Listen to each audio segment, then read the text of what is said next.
Last week, I looked at the content and raised my frustrations, but decided to move forward and be more open-minded, so I said that from now on, it will be only positive content on YouTube. Guess what? I lied. Hello YouTube and welcome back to another NHL 25 video. Yesterday, EA dropped the first season of Hot Champs, and I think we need to talk about it, because Hot may never be the same, and I never thought I would say that, but oh my god, how much I missed the prior years. So everything is different this year, starting from content, how we receive the content, to the packs and auction house. And with that I mean the cost of the cards. We had a hope that once we saw Hot Champs, it may be that shiny light we need to save the hut, but it all turned out not the way we was expecting it. The first change I want to start with is the time we can actually start playing the Hot Champs. In the past, Champs were available each week starting from 11 AM Eastern on Wednesday, so that was around 4 PM my time or around 6 PM everywhere else in Europe. This year EA decided to drop the first season of Hot Champs at 5 PM Eastern, the same time the content drops, and let me explain why I don't like the change. I get that 5 PM Eastern works very well for everyone who is in North America, because that's pretty much the time you're done with your school, your work, you're back at home and you can play the game. But in Europe it doesn't work like that. So let's say if the Hot Champs every single week will drop at 5 PM Eastern, it means no one in Europe will actually be able to play the Champs on Wednesday, because it's pretty much like midnight for us. So it means we are losing time to actually play it. So every single week we'll only be able to start Hot Champs on Thursdays, and yes, I understand that the time is extended, and let's say the Hot Champs ends for me I think around 3 o'clock in the afternoon on Mondays, but that's the time I'm at work, so I have to start later and I cannot really finish it on Monday as well, as far as I'm not off work. So basically for people in North America it means you can start the Champs on Wednesday and you can also play them I think pretty much until like 9 AM on Monday or something like that, where we are losing Wednesday and we also cannot play on Mondays. So we have Thursday, Friday, Saturday and Sunday to play 20 games. In theory it's not bad and it's still manageable, but let's say if you don't really have a lot of time or you're going away for the weekend, you cannot really start playing your Champs early, so you would only have Thursday to actually do that. Where in the prior years I was able to play my Champs on Wednesdays and Thursdays and then just have a weekend off. Now let's move to the best part and the biggest disappointment I guess, actual Champs and rewards. In the past, if you were let's say an average player from Division 4 or Division 3, you were able to get yourself around 9 or 12 wins in average each week. So that gave you 6 to 8 Hot Champs collectibles, which you after could exchange for almost 2 Ultimate Packs. And that was around 80 plus players if I remember well. So by playing Champs, even for casual players meant something. Even if you don't get 12 wins and end up with let's say 9 or less, you could still get yourself mega packs with loads of players to after use for trade insights to upgrade your team. This year I really miss my NHL 24 Hot Champs weekends, because it was just something to wait and look forward to play, to try to get better, to get more wins, and in general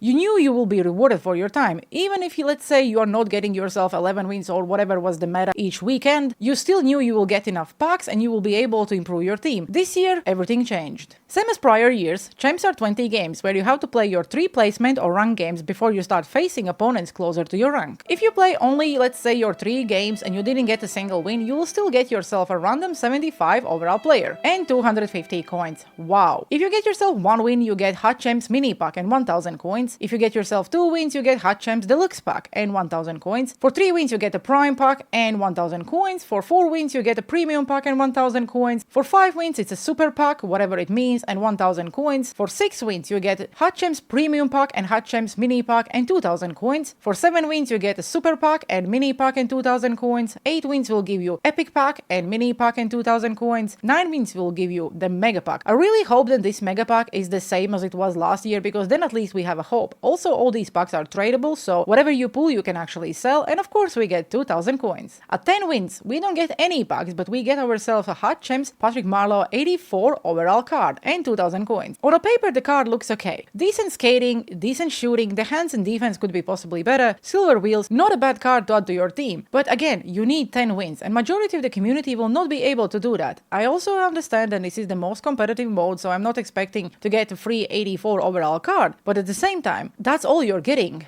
If you get yourself 11 wins, it's still 84 overall card and mini pack and 2000 coins. 12 wins will also give you the card and deluxe pack and 2000 coins. 13 wins gives you the card and premium pack and 2000 coins. So I'm assuming then premium pack is much better than deluxe pack, which actually doesn't make sense. For 14 wins you get epic pack, the card and 2000 coins. 15 wins will give you the card, epic pack, mini pack and 2000 coins. And this is where you need to be to get yourself an 85 overall hot guaranteed card. And you even don't get packs. So that's what you need, like at least 18 wins to do that. And then rank 21 to 50 is basically a Hot Champs mini pack and an 85 overall card. Rank 11 to 20 is 85 overall card and Champs Prime pack. Rank 6 to 10 gives you a card and a super pack. Rank 5 gives you a card and prestige pack. 4 gives you a card and mega pack. 3 gives you a card, mega pack and mini pack. Rank 2 gives you a card, mega pack and super pack. And then rank 1. And let's be very honest, not a lot of people in the community will actually be able to get it. Will get yourself a card, victory pack and prestige pack. I really hope that these packs are really juiced and are rewarding. At this point we don't know what these packs are and are they actually rewarding, how many cards you actually get in these packs. So we probably need to play one weekend to see that, but I just have a feeling that all this will turn up as a huge disappointment. Because I can guarantee you, then if I will play the champs, and I probably will, whatever wins I will get,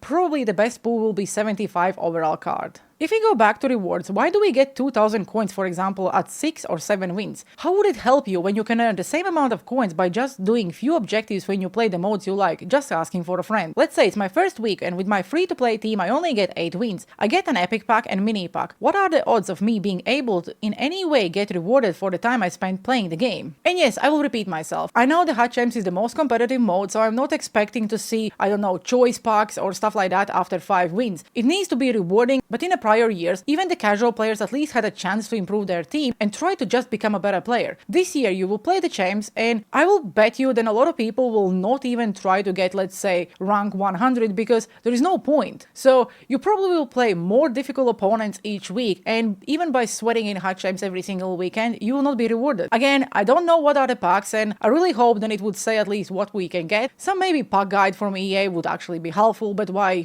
would they communicate with us? This year the most common thing for everyone will be getting 10 wins as far as you are not a Division 1 player where you can challenge yourself for more, because the guaranteed card at overall where you don't have to spend anything to upgrade it, it's awesome and absolutely love it. But 10 wins will only give me an 84 overall card, and yes, the player is good, but at the same time we just get the AVS objectives where you also get a free 84 overall card by playing, let's say, 1 hour of squad battle only, and the stats between these two players aren't that far from each other. The question would be, why would I need to play 20 games of Hot Champs to get a same overall card which I can get from objectives? Yes, it's additional 84 overall card and it's a flex card, so if you put it in your team, everyone can see then yes, that person was able to get 10 wins, so I don't know, it's a good player. But in the same time, Division 1 player could get 10 wins and Division 4 player could get 10 wins, so yes, it's a flex card, but like everyone can really get it. Last year I really liked what I did when they released the comp seasons where we had to use different teams, I don't know, the base teams, base icon teams and stuff like that on top of the Hot Champs, so not only we was able to earn rewards in Hot Champs, we was also able to earn that exclusive card. This year I was expecting we will see something similar, like we will see cards, but we will see also the same amount of packs with maybe less games played, considering how they cut the rewards and everything else. But unfortunately, why would EA do that? To get the best card each week, you need to end up in top 100. And again, awesome that people get exclusive card, and let's call it a flex card for your team, but one overall difference between 10 wins and let's say 18, where is the point? I will not talk about any of those packs because, like I said, we don't really know what actually those packs give. There may be 20 players, there may be 2 players, and you don't really know. They may actually turn up rewarding, but it just feels like EA is doing everything they can to kill any interest of casual players to actually play any online games. At least they managed to fix XP, so yes, even if you don't see the XP by playing the game, you still actually earn it towards your XP pad. I don't really know how much XP are you earning for the win or loss, so if you play the game and you know, please let me know down in the comment sections below, so at least I know what to expect before I start my champs. Same, EA did confirm that Hot Champs will count towards those competitive objectives, so you will not need to play, let's say, 20 champs and also get 30 wins in any other modes you like. So if let's say you get yourself 10 wins in Hot Champs, it means you only need another 20 wins in any other, let's say, squad battles or rivals. At least that's a W. Not that like the objectives say that in the first place, but of course it didn't work, so I don't know if it's working now. Again, I didn't play a single Hot Champs game yet, but if it's not working yet, it definitely will be fixed. All I want to say, and I like to repeat myself, then this year NHL 25 content team and developers have the best tools to make one of the best games we've seen so far. But it just looks like we are going backwards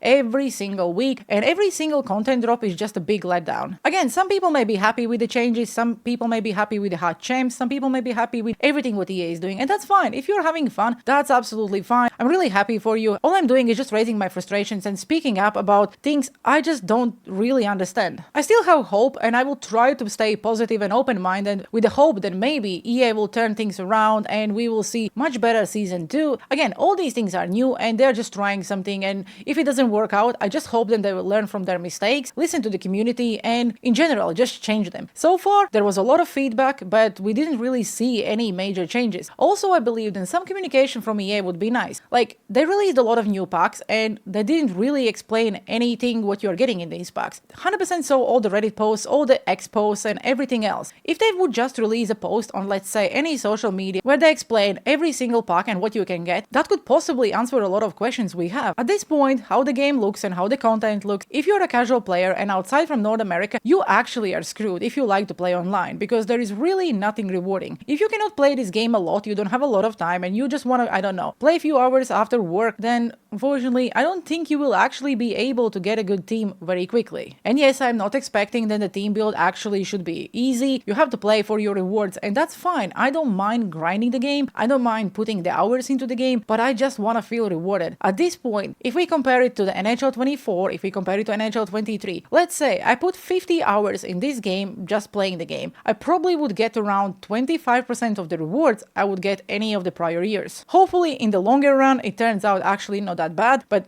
being few weeks into the game, it just doesn't feel like that. Okay guys, that's me done for today. My positivity lasted really like 2 days, but I tried my best. In the end of the day, I don't think this video was really negative. I was just talking loud about the things I saw in the game and how I feel about the changes. This is pretty much just my feedback, so if you disagree with this, that's also fine. There is nothing really wrong with that. Everyone takes the game differently, everyone experiences the game differently, and every single thing happening in the video games is always very subjective. Let me know down in the comment sections below, what do you think about the hot champs, rewards, about actual start time, and everything what EA released so far. I hope you enjoy my yapping today and have a good one. See you on the ice.